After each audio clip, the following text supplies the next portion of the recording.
Hello everyone, we are in Kuala Lumpur right now, and in this video we will cover everything that you need to know before your first visit of Kuala Lumpur.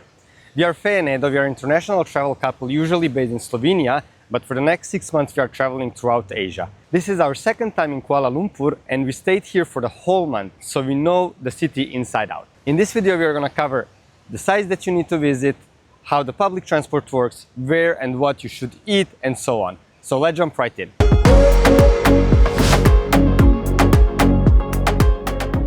So let's start with the most important thing. What are some of the sites that you need to visit? And obviously we need to start with the icon, with the symbol of Kuala Lumpur, legendary Petronas towers.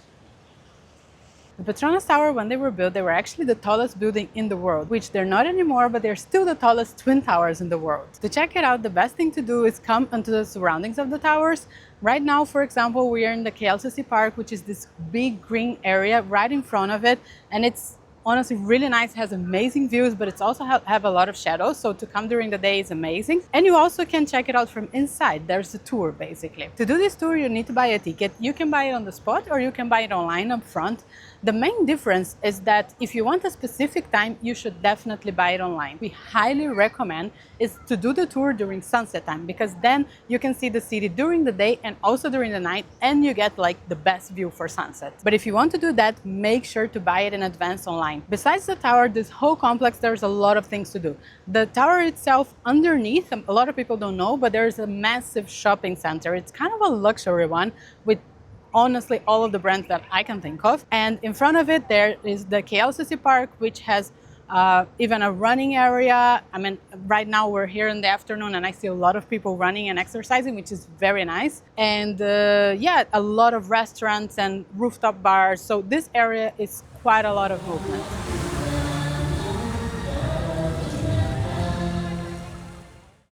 Another thing that is a must-see on your first visit to Kuala Lumpur is the Bukit Bintang area and the world-famous Jalan Alor night market. This is Jalan Alor Street, one of the most popular streets here in Kuala Lumpur.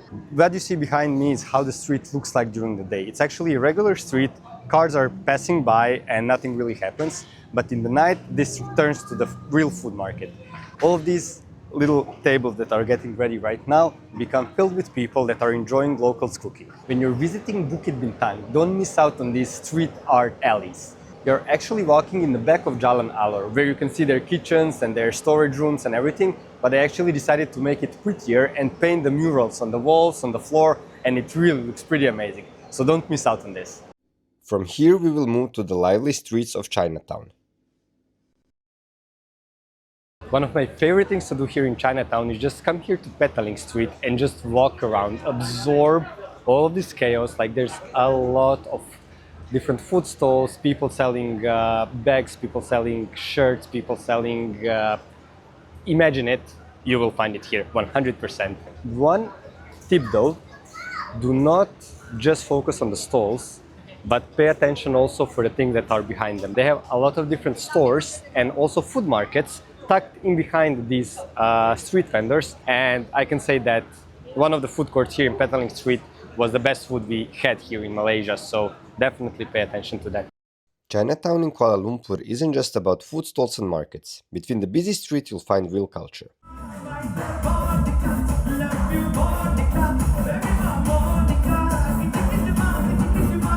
The Sri Mahamarian Temple, built in 1873, is the oldest Hindu temple in the city. Its colorful tower covered in carved deities is one of Kuala Lumpur's landmarks. And just a few minutes away, the Sinsesiya temple stands as the oldest Taoist temple in town, founded in 1864. It's a quiet space that tells the story of the city's early Chinese community. Both are definitely worth a stop before you continue your walk towards Merdeka Square, the historic heart of Kuala Lumpur. We are here at Merdeka Square, one of the most important squares for Malaysia. This is where in 1957 Malaysia pronounced their independence from the British. Behind me under construction you can see Sultan Abdul Samad building, which was used as a British colonial official building, and right now it hosts Ministry of Information of Malaysia. Another important building around here that you shouldn't miss is Malaysia National History Museum, which also has a free entry, so make sure to visit it. Here we are at the Batu Caves. We are in front of the main entrance. Batu Caves are actually a limestone cave that formed 400 million years ago, and they are formed of more than 20 different caves.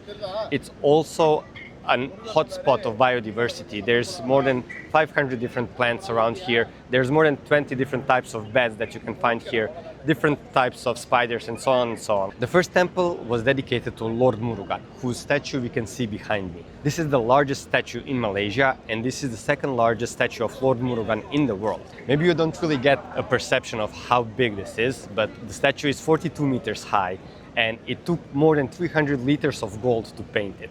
And we have 272 colorful stairs to climb, so this is going to be a challenge.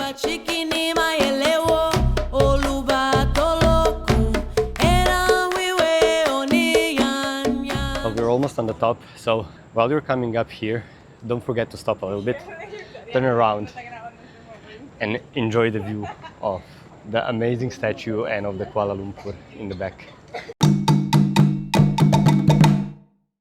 Right now we are at Hout Temple in Kuala Lumpur, a temple dedicated to goddess of the sea, Mazu, and it's one of the biggest Buddhist temples. Last time we were in Kuala Lumpur, we did not manage to visit it, but this time we decided we must because everybody was speaking about this temple, and I think it's really worth it to do it. The temple is located close to KL Central, close to Little India. The access is not the best because it's really steep hill to get up here. You need like 20 minutes to walk up, but that's why we took a Grab to make that part a little bit easier for us. So however you decide to come here, just do come here because the temple is really beautiful, really colorful, a lot of little details, and yeah, you won't regret it. This itinerary is perfect if you're spending 2 days in KL. Everything fits nicely without feeling rushed. If you've got more time, check out this video for extra things to do around the city. If you are planning a trip to Malaysia, we can help you out. In the description below, you will find a link to our map where we marked over 150 spots that you should visit in the country. By getting our map, you will support our work and also make your planning much easier. When it comes to food, Kuala Lumpur is an amazing place to be at. Why? Because Malaysian food is delicious, that's the first, and the second, they have so many influences from the countries like China, India, and so on, and the food actually tastes authentic. And not only that it tastes authentic, it gets mixed with Malaysian flavor, and that gives it the whole different level. So we are going to list here on the side a couple of the dishes that you should try, but let me mention just 2 dishes that are one of my favorites that I ate here.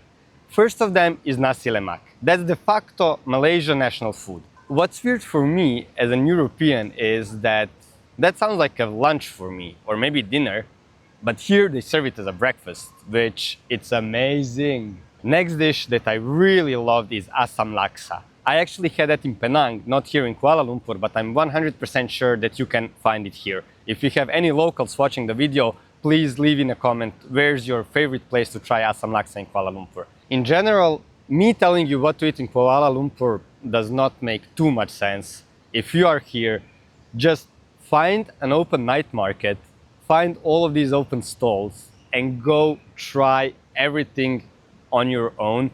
They really know how to cook, and usually these little stalls outside, they're gonna have much better food than some fancy restaurants, so don't skip on them. So what we need to figure out now is how to get around Kuala Lumpur. One obvious thing is public transport, of course, and this works really well. For the public transport, you can either buy a single-use tokens or you can buy my Rapid card like this one. The difference is that single-use tokens obviously are worth only one ride, and the card you can top up with the amount that you would like to use and then simply tap in and tap out as you are using different public transport systems.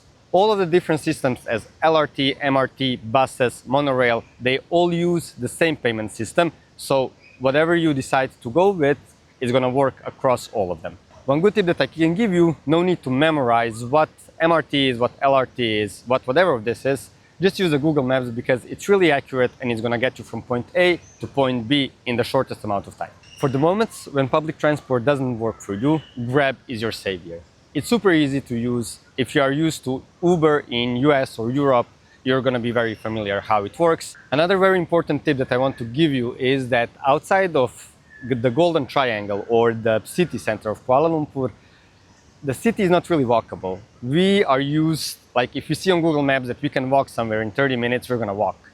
But here we tried that a couple of times and ended up going through these overpassages, underpassages. Essentially, imagine finding yourself on the highway in Europe, and yeah, you don't really want to do that. So if you're outside of the city center and you need to go from point A to point B, just use a public transport or get a Grab. But if you still want to minimize using a public transport or Grab and you want to walk around, there's one thing you can do. Just stay in the city center. So now let's figure out where to get accommodation here in Kuala Lumpur. As Edo said before, if you want to minimize transport, you actually can walk around most places if you're staying right in the city center. And that's actually what I recommend if you're staying for a short period of time, because then you're going to have everything really close by. What I mean by that is that you want to look for an accommodation close to this golden triangle, which means you want to be within walking distance to the tower, to the KLCC park, Bukit, Bintang. This whole area is like the premium area. And actually accommodation in this area, surprisingly, is not all that expensive. There's quite a big range of prices. You get these really fancy hotels, but you also get quite a lot of options of apartments. We stayed in 2 different places that we really liked around this area. We're gonna leave the link to you below. If you're gonna stay longer in the city like we are this time, you might consider staying a bit out of the center, but you need to know that you're gonna be spending more time on transport going from A to B or going to the center or making connections between one transport to the other, which pros and cons, right? Like we get quite a more peaceful, way less touristic area. We get quite a lot of local restaurants, but I would not recommend it for anyone staying short time because of the longer transport connections. Whichever option you choose, it's up to you, but if there's one thing that I would highly recommend is to find a place that actually has a pool, which is not that hard to find.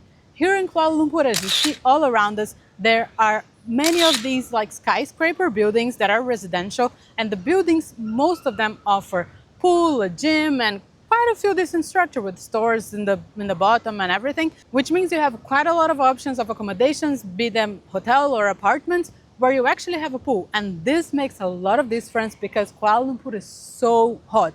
So during the day, if you're like going around and touristing during the day, it's so worth it having that midday break, because around 1 and 2 p.m. it gets so hot, like it's impossible to be walking outside. So we just, take this break, go for a lunch, go for a swim, chill out a little bit, and then go out again when it's not that hot anymore. So that's a luxury I highly recommend. So now that you know all of the basic information that you need to plan your trip, let me give you some practical tips that honestly we only found out once we were actually here, but it will make your life here much easier. First of all, payment. We use cards to pay in the majority of places, but not all of them. You will notice that the smaller vendors, the food stalls, or for example, on places like the food markets, that it's like individual people selling, they won't accept cards. They will take cash, of course, but a lot of them actually use a QR code system. This QR code is super popular. It's everywhere here in Malaysia, and it's actually a national payment system from the government. And we actually found a way on how to use our European cards from back home, like our Revolut cards, with this. So I'm gonna link a video showing you exactly how to do this. Number 2, still on the payment topic, make sure you carry some cash with you, because if you don't get used to this QR code system, or depending on where you're going, on how small places you're gonna go, you're still gonna find places that don't really operate with card and these kinds of things. So it's very useful to have a little bit of cash on you. And since we're talking about payments and cards, let me just give you a little bit of a picture. I think it's fair to say that Kuala Lumpur can be as cheap or as expensive as you want. You can eat on food stalls, on like these local places, and you can eat as cheap but really, really good as possible. Honestly, we had meals that the whole meal was like €4. But you can also go as expensive as you would like. There's a lot of really high-end restaurants here with also serving really incredible food. The point I want to make is it's up to you, because you actually get extremely good quality on both ends. So it's kind of up to you on what kind of thing you want to try and what kind of price you're willing to pay. Number 3, plan yourself a midday break. Like, don't pack your itinerary like crazy. We are guilty of doing that, but it's not a good idea here. It's so hot during the day that actually planning a little bit of time around lunchtime so that you can chill a bit, either go to the pool on your hotel as we mentioned, or go to a cafe or to like a long lunch somewhere. It really, really helps out. The heat here is no joke. So walking around all day, honestly, it's not that pleasant. It's better to schedule the morning then a midday break, and then an afternoon activity. And number 4, since we're speaking of activities, you don't actually need to book things up front. Rarely seeing anything here sold out. The only thing we do recommend booking up front is the ticket to visit the Petronas Tower if you want to go on a specific time. For example, to watch the sunset there, which we highly recommend, it's amazing. But that happens on a specific time, so you need a one little time slot. And for that, we do recommend booking up front. It's actually very hard to get on the day. But other than that, honestly, you don't need tickets ahead. You can actually get to the tower and buy them. We came here 2 times already and we have not had any trouble whatsoever. And if you still have any other questions or you need some other help to plan your trip, you can leave it in the comments below and we'll try to help you out as best as we can. I hope this video helped you plan your trip. We're gonna leave a few links in the description below that could help you out. And if you like this video, make sure to like and subscribe, and see you on the next video. Bye!